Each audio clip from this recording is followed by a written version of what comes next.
Hello students, this is standard 10. तो बच्चों, आप लोगों को ऑनलाइन क्लासेस के द्वारा स्टडी करवाई जा रही है और अब तक आप लोग उसमें लैंग्वेज में इंग्लिश, मैथमेटिक्स और साइंस की स्टडी कर रहे हैं। तो इसी क्रम में आज से हम जो सोशल साइंस है, यस सोशल स्टडीज, ये स्टार्ट करने जा रहे हैं, जिसमें आज हम हिस्ट्री और पॉलिटिकल की पढ़ाई करेंगे। तो सबसे पहले मैं बताना चाहूँगा कि जब हम किसी भी सब्जेक्ट के ऊपर वीडियो देखते हैं तो हमारे हाथों में किताब होना ज़रूरी है। यदि ऐसा हम करते हैं तो हमारी पढ़ाई अच्छी तरीके से होती है। अब बात करते हैं हम हिस्ट्री पॉलिटिकल की। तो हिस्ट्री पॉलिटिकल में दो पार्ट है, एक हिस्ट्री का और एक पॉलिटिकल का। तो जिसमें 9th स्टैंडर्ड में आप लोगों ने जो हिस्ट्री है, इंडिया की आज़ादी के बाद की हिस्ट्री पढ़ी थी, post independence era of India. अब जब हम 10th स्टैंडर्ड में हिस्ट्री पढ़ने जा रहे हैं तो इसका बेसिक क्या है? तो इसका बेसिक है अप्लाइड हिस्ट्री। और अप्लाइड हिस्ट्री का मतलब होता है उपयोजित इतिहास। अब जब हम उपयोजित इतिहास की बात करते हैं तो इतिहास कैसे लिखा जाता है, इसकी बात करना बहुत जरूरी है। और इसी क्रम में हम आज जो लेसन पढ़ने जा रहे हैं वह हिस्टोरियोग्राफी पर है। हमारे लेसन का नाम है historiography.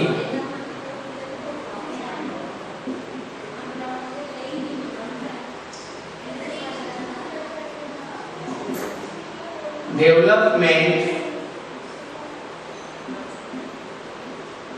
In the waste.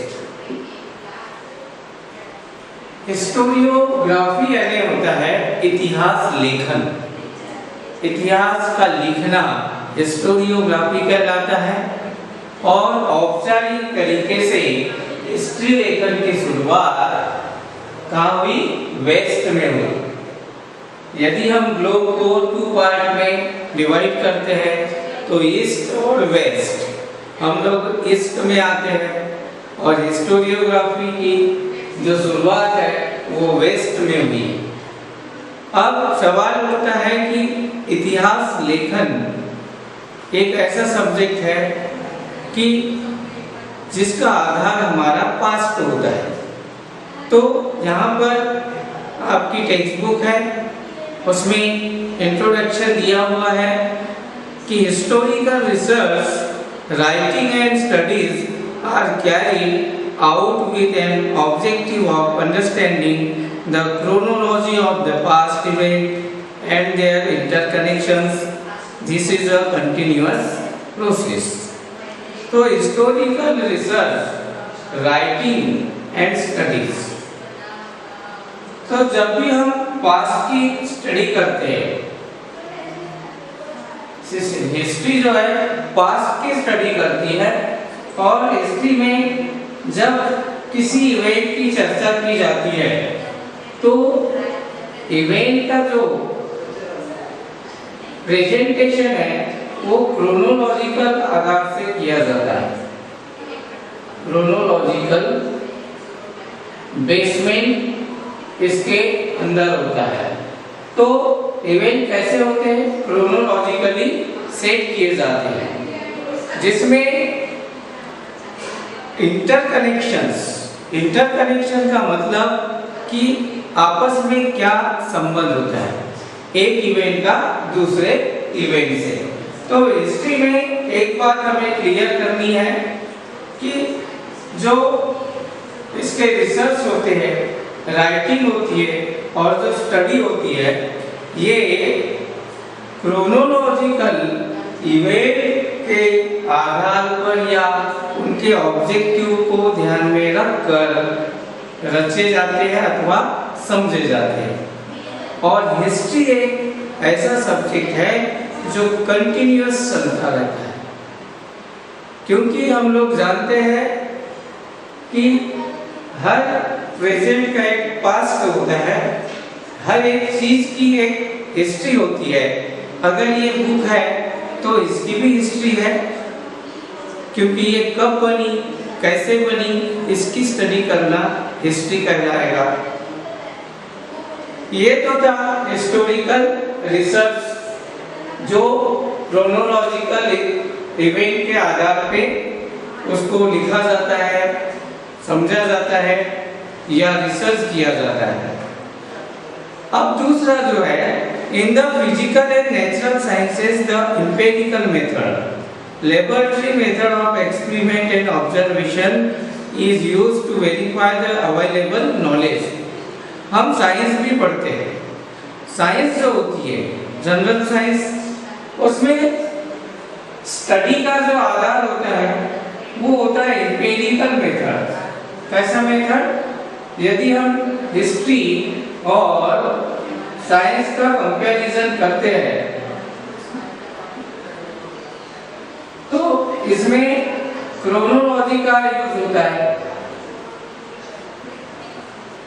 Event रचे जाते हैं या पढ़े जाते हैं, इंटरकनेक्शंस देखे जाते हैं। लेकिन जब साइंस की पढ़ाई की जाती है तो एम्पिरिकल मेथड से पढ़ी जाती है। अब ये एम्पिरिकल मेथड यानी क्या?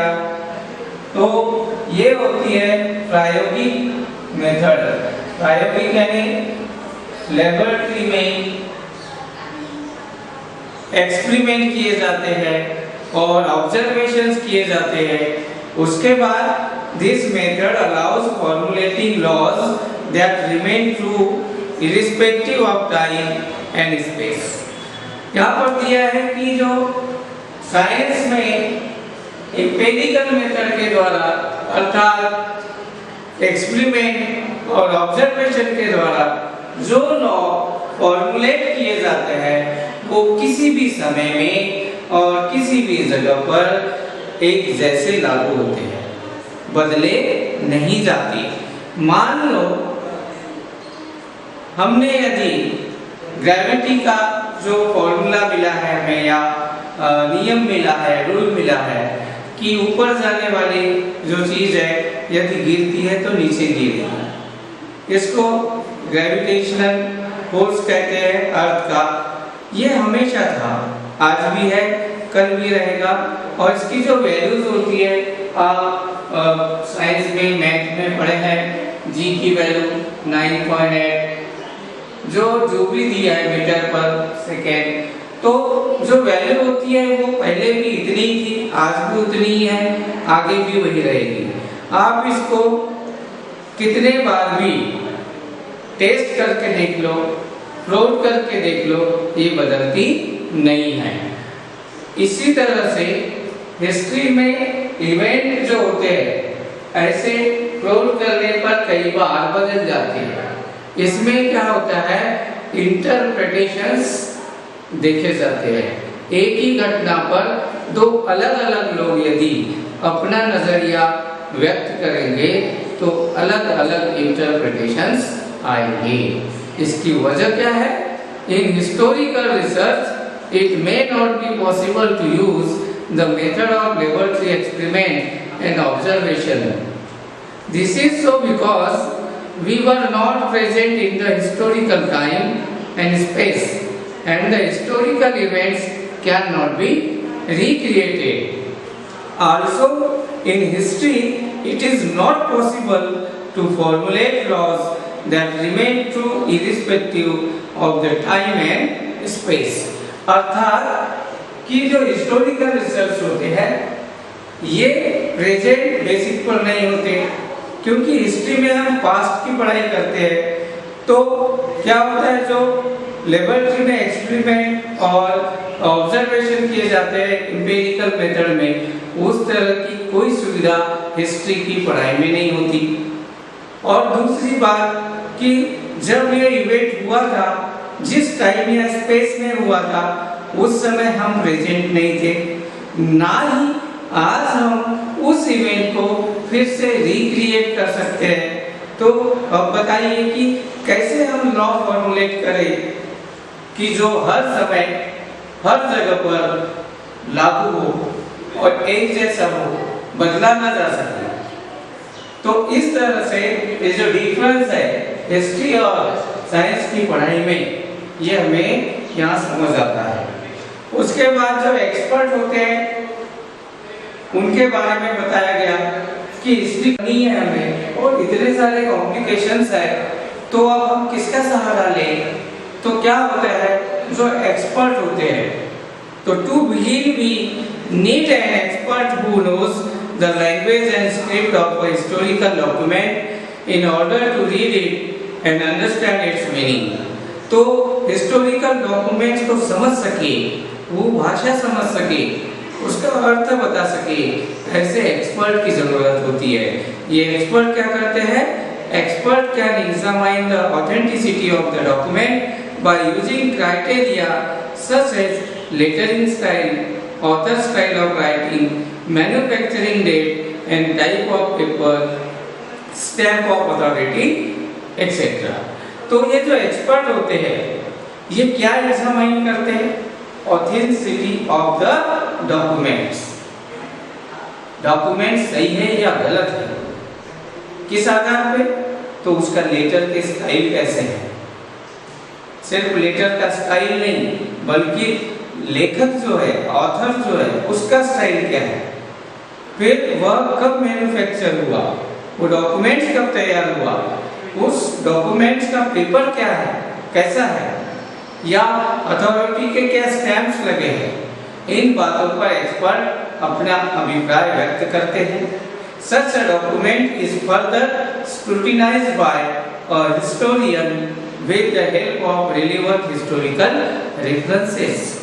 उसके बाद क्या होता है, एक्सपर्ट के बाद हिस्टोरियन की बारी आती है। हिस्टोरियन वो डाटा कलेक्ट करता है, उसको स्क्रूटिनाइज करता है, विश्लेषण करता है, क्रोनोलॉजिकल ऑर्डर में उसको रखता है। उसके बाद उसके रिलेटेड रेफरेंसेस पर विचार करता है और तब जाके हिस्टोरियोग्राफी अर्थात राइटिंग की प्रोसेस शुरू होती है। तो यहाँ पर हिस्टोरिकल रिसर्च मेथड दिया हुआ है। तो हिस्टोरिकल रिसर्च मेथड, इसमें कुछ जो पॉइंट्स हैं, क्या क्या किया जाता है, तो ये समझने की कोशिश करते हैं। तो सबसे पहले क्या है, formulating relevant questions in view of the historical references. जो भी रेफरेंसेस है उस पर कुछ क्वेश्चन तैयार किए जाते हैं। उन आधार पे जो हाइपोथेसिस रखने वाले हैं हम, उस पे सवाल रखे जाते हैं, फिर एक हाइपोथेसिस फॉर्मुलेट किया जाता है।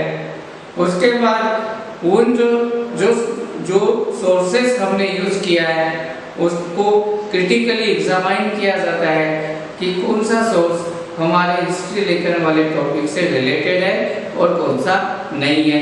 उसके बाद क्या किया जाता है कि जो रेफरेंस कलेक्ट किए हैं उनकी ऑथेंटिसिटी और उनका संबंध, relevant connection to our hypothesis, ये देखा जाता है। उसके बाद जो इंफॉर्मेशन है कलेक्ट की गई, उसका उस समय जिस तरह से ट्रांजिशंस होता था, व्यवहार होता था हिस्टोरिकल पीरियड में या किसी स्पेस या टाइम में, उसको वो कंपेयर करके देखा जाता है, फिर एनालिसिस किया जाता है। उसके बाद क्या किया जाता है कि जो रेफरेंसेस कलेक्ट किए गए अब उनको हिस्टोरिकल ऑर्डर में रखा जाता है। एक कॉन्सेप्चुअल फ्रेमवर्क होता है लिखने का कि अगर हमें द रिवोल्ट ऑफ 1857 लिखना है, तो जब हम रिवोल्ट ऑफ 1857 लिखेंगे तो ये देखेंगे कि उस समय के सारे इवेंट उसमें आते हैं कि नहीं, कोई जो रिलेटेड इवेंट नहीं है वह तो नहीं उससे जुड़ जाता। तो एक परफेक्ट टॉपिक लेकर के उसी पर हमें आगे काम करना होता है। बाद में एक बार फिर से क्वेश्चन किए जाते हैं और इस तरह से हिस्टोरिकल नैरेटिव कंप्लीट होता है।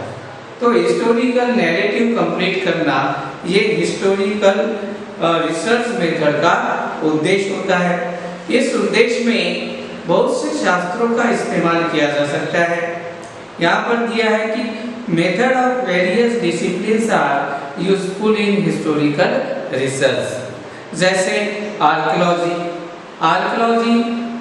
यानी पुरातत्व विभाग, तो उसके जो अधिकारी वर्ग होते हैं वो किसी चीज की कार्बन डेटिंग करके हमें बता सकते हैं कि फलानी चीज कितनी पुरानी है, कैसे बनी है। आर्काइवल साइंस यानी कि जो डॉक्यूमेंट्स होते हैं हिस्टोरिकल, वो किसी आर्काइव में उसको सुरक्षित रखा जाता है, प्रिजर्व करके रखा जाता है, उसका यूज किया जा सकता है। मनुस्क्रिप्टोलॉजी यानी हस्तलिखित का इस्तेमाल होता है। एपिग्राफी में इंस्क्रिप्शंस का आधार लेकर के, जैसे बौद्ध के समय में, बुद्ध के समय के या चंद्रगुप्त मौर्य के समय के, ऐसे बहुत से इंस्क्रिप्शंस है जो सोर्स के रूप में लिए जाते हैं। फिर लेटर का स्टाइल अगर समझना है, किस भाषा का कैसा लेटर रहेगा, लिखने वाले के जो भाषा है वो किस ढंग से लिखी गई है। लिंग्विस्टिक्स भाषाविद का इस्तेमाल किया जाता है, जिसे हर तरह की या कई तरह की भाषाएं आती है। फिर न्यूमिस्मेटिक यानी कॉइन्स की स्टडी, हम जानते हैं कि जब लेन देन पैसों के द्वारा शुरू हुआ तो शुरू में कॉपर के कॉइन्स तैयार किए गए, फिर उसके बाद सिल्वर कॉइन्स, तो इस तरह के कॉइन्स यूज होते थे। फिर तो उनकी स्टडी की जाती है इसमें। फिर जीनियोलॉजी यानी लीनेज यानी वंश, तो वंश या कुल जिसे बोलते हैं, उसके बारे में ये जो तज्ञ लोग होते हैं उनको नॉलेज होता है। वो लोग हमें एक, जैसे हमने शिवाजी महाराज लिया तो शिवाजी महाराज का पूरा जो वंश है उसकी जानकारी हमें ये जीनियोलॉजी से प्राप्त हो जाती है। तो इस तरह से ये जो हिस्टोरियोग्राफी है इसकी रचना शुरू हुई। हिस्टोरियोग्राफी इतिहास लेखन को एक दिशा देने वाला सब्जेक्ट है। इसके बाद हम ये जो परंपरा है, ट्रेडिशन है, कैसे शुरू हुई, इसके पहले क्या होता था, ये नेक्स्ट वीडियो में देखेंगे। बच्चों आप लोग इसको लेसन को रीड कीजिए, इस पर अपने ऑब्जेक्टिव टाइप क्वेश्चंस तैयार कीजिए, उसमें गिव रीजन के टाइप के क्वेश्चंस आएंगे, फिर short question answers, long question answers, इस तरह से आप टॉपिक के हिसाब से। अब यहाँ पर जैसे हिस्ट्री और साइंस के बीच का कंपैरिजन दिया हुआ है, तो ये पूछा जा सकता है आपको। तो पढ़ाई ऐसे करनी है कि जैसे पेपर का पैटर्न है, उसके अपनी पढ़ाई को पेपर के पैटर्न या उसके ढांचे में हमें ढालना होगा, तब हमारी पढ़ाई सही दिशा में जाएगी। तो ठीक है, नेक्स्ट वीडियो में हम ट्रेडिशन ऑफ हिस्टोरियोग्राफी पढ़ेंगे। Okay, thank you.